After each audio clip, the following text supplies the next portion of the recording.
A sermon on prioritization by Mr. Sticks. Sit down, or don't. Stand if you like. Just stop scattering your attention like birdseed for pigeons that don't even know your name.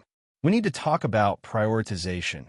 Real prioritization, not the productivity app, color-coded nonsense that makes you feel busy while your life quietly goes nowhere.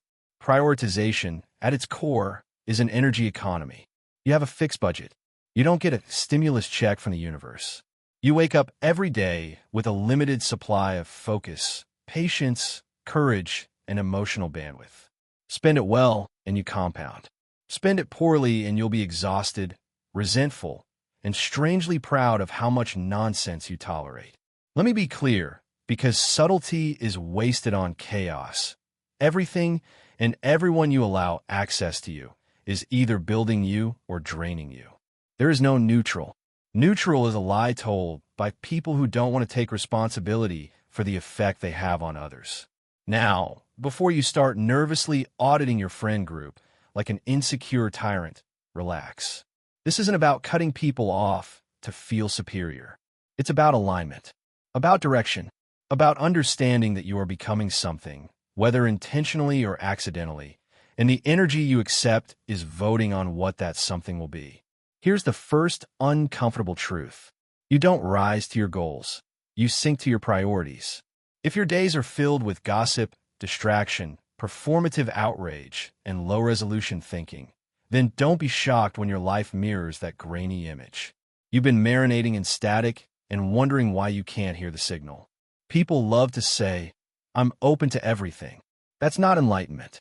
That's poor boundaries wearing a yoga outfit. Openness without discernment is just self-neglect with better branding. Let's talk about people's energy, not the mystical crystal shop version. Though, if that works for you, bless your quartz. I'm talking about behavioral energy, how people think, speak, react, plan, complain, and move through adversity. Some people sharpen you. After talking to them, you think clearer. You feel challenged, not diminished. They ask better questions than they answer. They don't flinch at responsibility. They don't romanticize victimhood. These people don't always agree with you, but they respect your trajectory. Other people, well, they drain the room. They're addicted to chaos, allergic to accountability, and deeply committed to misunderstanding you. Conversations with them feel like intellectual fast food, momentarily filling, nutritionally bankrupt, and somehow you feel worse afterward. Here's the mistake most people make. They prioritize familiar energy over functional energy. Just because someone has always been there doesn't mean they should continue to be. Longevity is not a moral achievement. If it were, mold would be inspirational. Prioritization means you start asking better questions. Does this conversation move me forward or just help time pass? Does this person encourage growth or only comfort stagnation? Do I leave this interaction with clarity or with emotional debt? If the answer is consistently debt, congratulations, you've identified a liability. Now, let me say something that will irritate the right people. You are not obligated to attend every argument you're invited to. Some topics exist solely to waste your energy. Endless outrage cycles, hypothetical catastrophes, other people's unexamined trauma dressed up as just venting. If a topic doesn't help you build skill, insight, discipline, or peace, then it's probably stealing from you. Prioritization is not about doing more. It's about protecting the few things that actually matter so they have room to grow. Trees don't grow stronger by being constantly shaken. They grow stronger by being rooted and selectively exposed. This is where rejection comes in. And yes, rejection is a skill, a noble one, a misunderstood one. Rejecting detrimental energy doesn't require cruelty. It requires clarity. You don't need a speech. You don't need closure. You need consistency.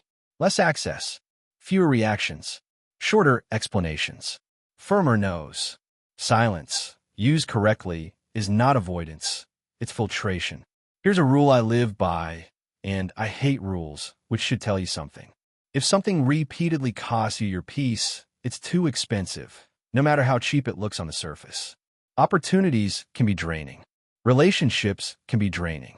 Even ambitions can be draining if they're rooted in proving something instead of building something.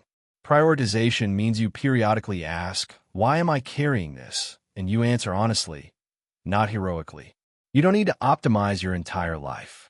That's how people burn out and write books about burnout. You need to optimize your inputs.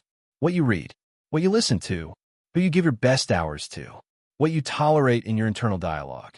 Yes, your own thoughts have energy too. If you constantly speak to yourself like a disappointed landlord, don't be surprised when motivation stops paying rent. The highest form of prioritization is this. You choose growth even when it costs you belonging. Not forever, not dramatically, but in seasons. Growth often requires temporary loneliness because your new standards don't yet have a social circle. That's normal. That's the hallway between rooms. Don't panic there. Eventually, when you prioritize building over appeasing, clarity over chaos, and alignment over approval, something strange happens. Your life gets quieter and more powerful. Fewer opinions matter. Fewer fires demand attention. Your days feel intentional instead of reactive. You stop explaining yourself to people committed to misunderstanding you. And you start recognizing that success isn't loud. It's focused. So here's your assignment, and I promise it won't require a planner. Audit your energy. Guard your inputs. Choose people and topics that expand you, not just entertain you. And remember, every yes is a trade, whether you acknowledge it or not. Spend wisely. Mr. Sticks, still unimpressed by chaos. Still betting on discipline over noise. If you enjoyed the video and found it helpful, please hit like and subscribe to the channel. More content like this will be coming soon. Shalom, my friend.